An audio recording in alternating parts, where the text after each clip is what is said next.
saya usia 7 tahun, ayah tiada. Jadi satu pegang buku sama baju, kemudian berenang gitu begini. Sempat juga jadi kuli naikin nurunin pasir dari Citarum itu.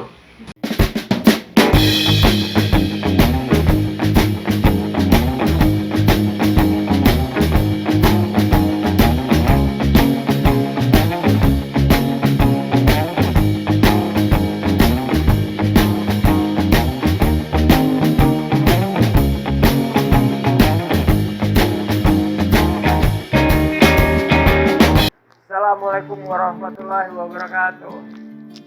Panggung Indonesia kali ini mendapat kesempatan untuk wawancara seorang pemimpin partai politik di parlemen DPR RI. Beliau adalah Ketua Fraksi PKS DPR RI, Bapak Jajuli Juwaini. Assalamualaikum warahmatullahi wabarakatuh. Assalamualaikum. Halo Bang, sehat? Ya, alhamdulillahirabbil alamin. Ada yang bisa disampaikan untuk menjadi inspirasi untuk membaca kalau seorang pejabat sekelas Bang Jajuli ini ternyata pernah mengalami proses kehidupan yang cukup berkesan. Mungkin bisa diceritakan? Pertama, semua orang pasti punya perjalanan hidup tersendiri ya, atau sendiri-sendiri. Saya dilahirkan dari keluarga yang lingkungannya agamis, pesantren, tradisional, kultural. Ayah saya punya pesantren, tapi Allah menakdirkan lain. Saya usia 7 tahun, ayah tiada. Akhirnya saya hidup sama ibu, kemudian juga saya hidup bersama kakek dan nenek, karena ibu terlalu banyak yang harus diurus. Adik saya ada 7, adik dan kakak ada 7, sehingga terlalu berat ibu menanggung beban hidupnya. Karena itu saya ikut kakek. Saat hidup bersama kakek dan nenek, usia kakek dan nenek sudah lanjut. Alhamdulillah usia kakek itu meninggalnya sampai 97 tahun ya. Nah, ketika ayah tidak ada, ikut sama kakek dan nenek, ya saya harus berpikir mandiri lah. Makanya sejak kecil, saya sejak SD itu sudah pelihara ayam, pelihara kambing, gitu loh. Saya menyadari bahwa hidup ini ternyata harus mandiri. Makanya saya tadi, kalau usaha-usaha lain masih kecil kan nggak bisa. Berpikirnya yang sederhana aja, pelihara ayam kan nggak terlalu repot. Maka beli baju seragam sekolah itu dari hasil jual ayam. Pagi-pagi itu sebelum berangkat sekolah itu harus ngaduk detek dulu. Detek itu yang biasa di penggilingan padi itu yang lembut, itu biasanya ada menirnya, biasanya suka ayam makan di situ.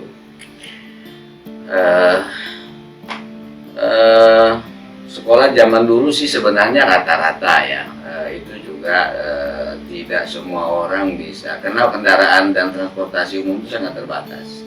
Apalagi saya sekolah SD itu di daerah Bekasi, itu juga jaraknya lumayan, ada sekitar mungkin 3 kilo ada. 3 kiloan itu saya tempuh dengan jalan kaki. Saya baru bisa beli sepeda dari hasil jual ayam dan kambing itu pada saya sudah di SMP atau sanawiyah, karena sekolahnya lebih jauh lagi, itu ada hampir 10 kilo. Maka saya harus beli sepeda sendiri. Dari usaha yang saya kembangin,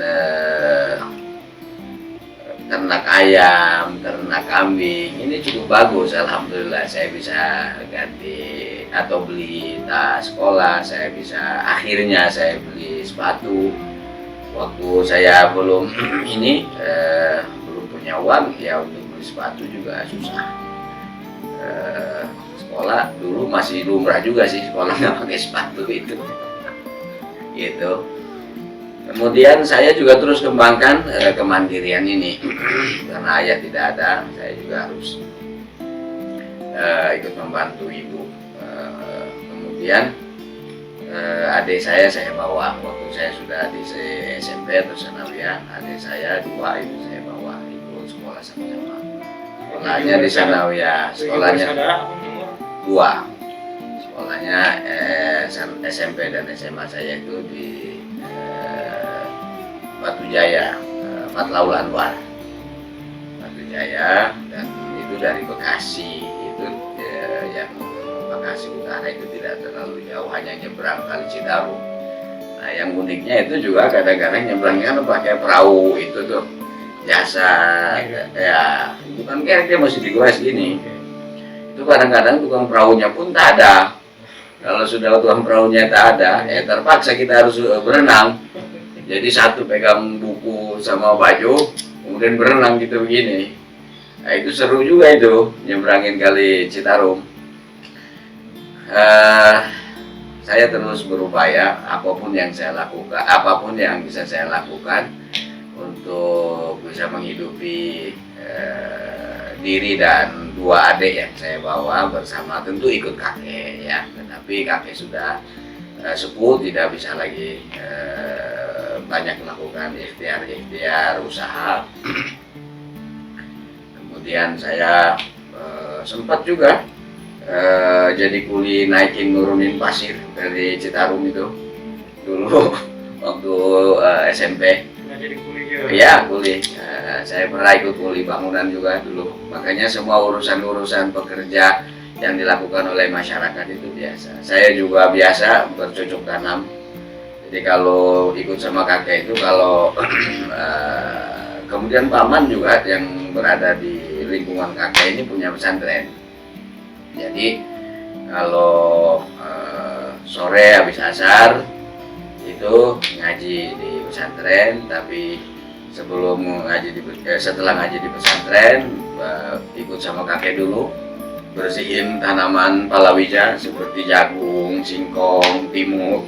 Itu saya juga harus, karena cari air susah dulu, maka kita harus cari air di empang, itu untuk nyiramin ini, dipikul, nyiramin palawija itu biasa saya dari kecil. Jadi saya ngerti itu bagaimana cara bertanam timun, cara bertanam jagung, cara bertanam singkong, semua sudah saya lakukan, bukan sekali 2 kali. Itu bagian dari hidup saya pada saat saya usia SD dan SMP. Kemudian juga ternak bebek dulu, selain ayam bebek petelur itu. Dan itu kalau bertelur dia dijual telurnya lumayan juga. Semuanya berkesan karena semua itu ternyata membuat saya mandiri. Makanya begitu saya terus kuliah, saya tetap berupaya untuk mandiri, karena saya sih belum terlalu banyak membaca bukunya atau statementnya Bung Karno yang kemandirian secara ekonomi itu, tetapi saya berpikir dalam Al-Quran itu kan ada ayat waladzi khalaqalakum ma fil ardi jami'an. Jadi Allah ciptakan bumi dan isinya ini untuk manusia kelola dengan baik gitu. Saya berpikir itu saja, apa yang bisa dikelola ya kita kelola gitu. Ada sedikit lahan pertanian milik kakek itu ya kita kelola dengan bagus supaya ada hasilnya. Kemudian apalagi yang bisa. Jadi seluruh pekerjaan masyarakat pada umumnya saya sudah lalui sebagai pekebun, sebagai petani padi juga. Makanya saya sampai sekarang masih bangga jadi petani. Saya nggak gengsi, saya nggak ini, saya masih kalau lagi kosong itu saya masih suka ke sawah. Gitu. Karena sawah peninggalan kakek itu saya larang untuk dijual. Jadi bukan dari keluarga hebat. Dari segi materi ya semua saya kira banyak memiliki keterbatasan, karena saya kan lahir pada tahun 65 itu pada saat-saat juga negara belum stabil secara ekonomi. Kita tahu juga secara umum dulu Pak Harto itu kan bekerja keras untuk ketahanan pangan. Tapi sebelumnya kan juga karena dilihat oleh PBB bahwa Indonesia ini belum bisa mencukupi kebutuhan pangannya sendiri. Artinya secara umum itu terjadi, dan itu juga termasuk yang saya alami dalam perjalanan hidup saya. Tetapi secara kultural, keagamaan, saya hidup, saya bangga karena saya hidup di lingkungan pesantren kultural tradisional. Jadi luar biasa. Jadi kalau penonton Indonesia yang hidupnya susah, jangan kecil hati. Beliau usia 7 tahun udah yatim dan harus mandiri, sekarang memimpin sebuah partai politik di parlemen. Dan kalau kita lihat orang-orang besar zaman dahulu, mulai kalau dalam perspektif umat Islam ya, mulai dari Nabi Muhammad SAW adalah lahir dalam keadaan yatim.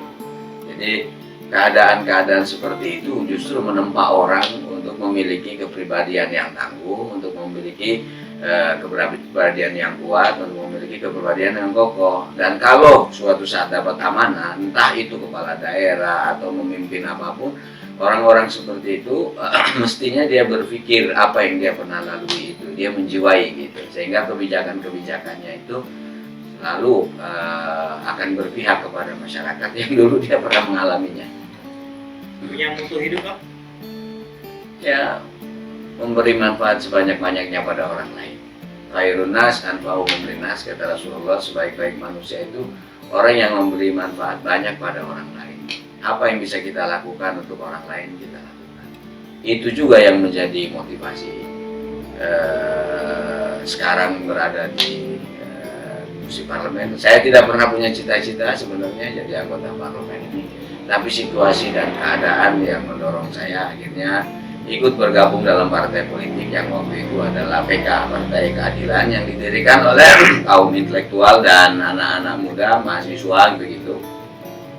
Karena saya punya harapan Republik ini sebenarnya bisa dikelola dengan baik, Republik ini sebenarnya bisa memberikan manfaat besar pada rakyatnya jika pengelola-pengelolanya itu dengan baik. Partai politik adalah satu pilar demokrasi yang bisa masuk dan terlibat dalam proses politik, dalam proses demokrasi yang dengan pilihan rakyat dia bisa hadir juga mengelola negara.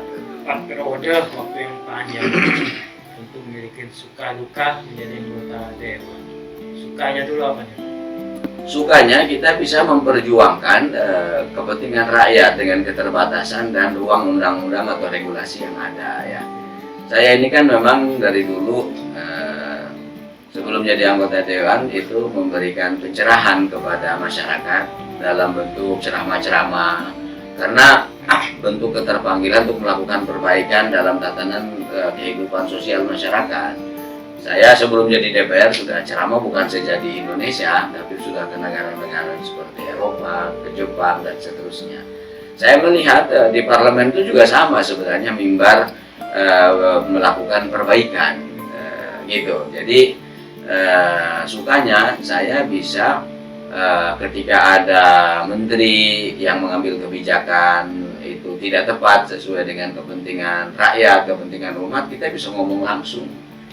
Nah, kalau ceramah mungkin orang seneng mendengar ceramah kita, pengen ngundang lagi, tapi belum tentu bisa merubah keadaan. Nah, yang merubah perilaku masyarakat mungkin ada, insya Allah.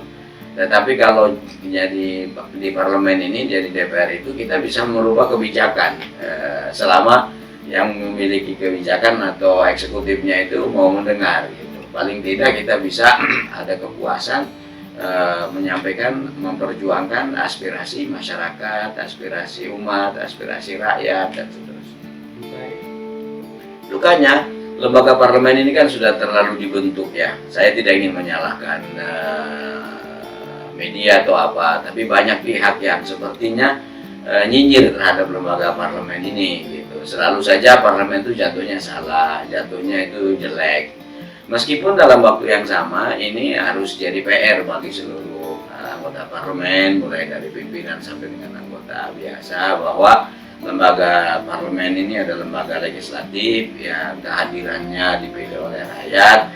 Maka anggota-anggota parlemen ini harus melakukan perubahan perilaku menuju yang lebih baik, gitu. Harus menjadi teladan, harus betul-betul merepresentasikan keinginan rakyat, harus menjiwai perasaan rakyat, harus selalu care terhadap rakyat, tidak boleh ada jarak. Makanya saya 4 kali jadi anggota parlemen tidak pernah tinggal di rumah dinas.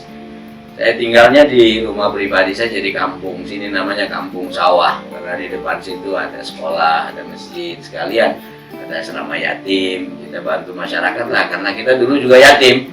Maka kita juga harus care terhadap kondisi dan keadaan masyarakat. Nah, karena masyarakat sudah terlanjur melihatnya jelek terus gitu, sehingga itu jadi beban juga.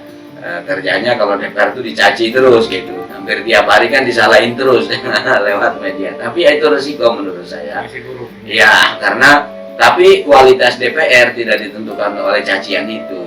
Tidak semua anggota DPR juga berperilaku sama, tapi karena dia lembaga kolektif, kolegial dari 500, dulu kan 560, sebelumnya 540. Dan saya masuknya dari 2004. Sekarang kan 575 begitu. Itu kan kolektif gitu. Satu ada yang kena masalah, semua ke bawah begitu. Ya itu resiko kolektivitas, tetapi yang paling penting niat kita untuk apa? Ya kan gitu. Satu, niatnya kita melakukan perbaikan. Nah, kalau kita mau melakukan perbaikan pada tatanan kehidupan sosial masyarakat, tatanan berbangsa dan bernegara, tentu kita mulai harus diri sendiri, ibda' binafsik, mulai dari dirinya sendiri gitu. Luar biasa. Terima kasih Bang. Terima kasih. Waktunya.